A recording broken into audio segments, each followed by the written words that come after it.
Assalamualaikum warahmatullahi wabarakatuh. Kami dari kelompok 10 yang beranggotakan 4 orang. Yang pertama Alpina Rahel Fitriani, yang kedua Elka Mawati, yang ketiga Mira, dan yang selanjutnya Saidah Husna. Di sini kami akan mempresentasikan makalah yang berjudul Mendesain Instrumen Objektif Tes. Pengertian tes objektif. Tes merupakan salah satu alat untuk melakukan pengukuran, yaitu alat untuk mengumpulkan informasi karakteristik suatu objek. Pengertian tes objektif dalam hal ini adalah bentuk tes yang mengandung kemungkinan jawaban atau respon yang harus dipilih oleh peserta tes. Jadi, kemungkinan jawaban atau respon yang telah disediakan oleh penyusun butir soal. Jenis-jenis tes objektif. Jenis-jenis tes objektif ini terbagi 5. Yang pertama yaitu tes benar-salah. Salah satu bentuk benar-salah merupakan soal yang memuat butir pertanyaan, dan butir pertanyaan itu peserta diminta untuk menanggapi dengan memberi jawaban apakah pertanyaan tersebut benar atau salah. Yang kedua yaitu tes pilihan ganda. Tes objektif pilihan ganda ini yaitu salah satu bentuk tes objektif yang terdiri atas pertanyaan-pertanyaan yang sifatnya belum selesai, dan untuk menyelesaikan harus dipilih salah satu atau lebih dari beberapa kemungkinan jawaban yang telah disediakan pada tiap-tiap butir soal yang bersangkutan. Yang ketiga yaitu tes menjodohkan. Tes menjodohkan dapat diganti dengan istilah perbandingan, mencocokkan, memasangkan, atau menjodohkan tadi. Terus yang keempat yaitu tes melengkapi.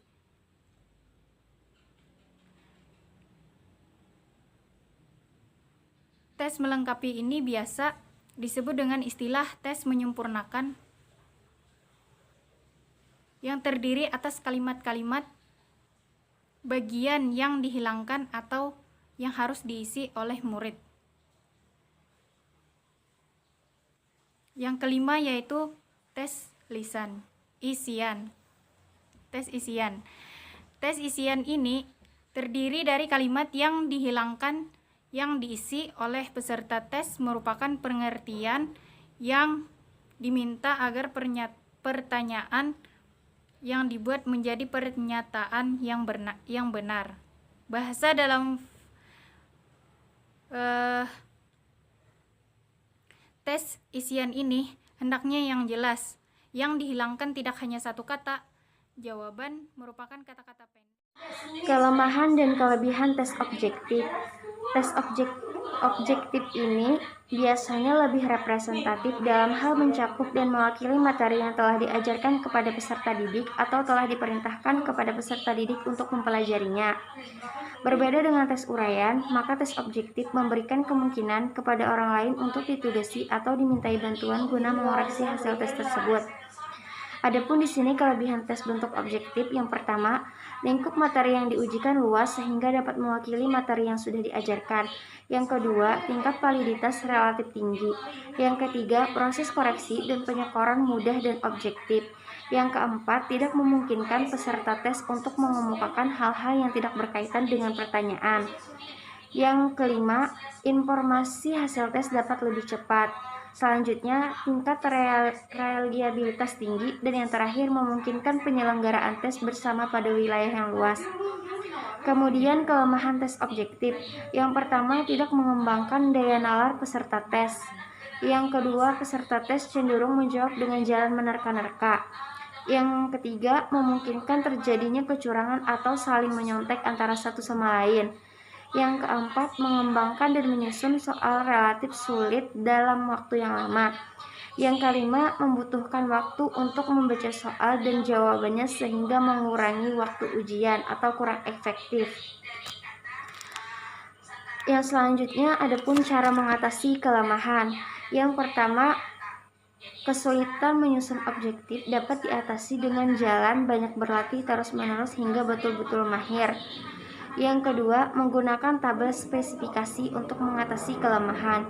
Yang ketiga, menggunakan norma atau standar penilaian yang memperhitungkan faktor tebakan yang bersifat spekulatif itu. Petunjuk penggunaan tes objektif. Pertama, untuk dapat menyusun butiran-butiran soal tes objektif yang bermutu tinggi, pembuatan tes dalam hal ini guru, dosen, dan yang lainnya harus membiasakan diri dan sering berlatih, sehingga dari waktu ke waktu ia akan dapat merancang dan menyusun butiran-butiran soal tes objektif dengan lebih baik dan lebih sempurna. Yang kedua, setiap kali alat pengukur hasil belajar berupa tes objektif itu selesai digunakan, hendaknya dilakukan penganalisisan item dengan tujuan dapat mengidentifikasi butiran-butiran item yang mana yang sudah termasuk dalam kategori baik dan butiran-butiran item mana yang masih termasuk dalam kategori kurang baik dan tidak baik. Ketiga, dalam rangka mencegah timbulnya permainan, spekulasi dan kerjasama yang tidak sehat di kalangan TSD, perlu disiapkan terlebih dahulu suatu norma yang memperhitungkan faktor tebakan. Yang keempat, agar tes objektif di samping mengungkap aspek ingatan atau hafalan juga dapat mengungkap aspek-aspek pikiran yang lebih dalam, maka dalam merancang dan menyusun butiran-butiran.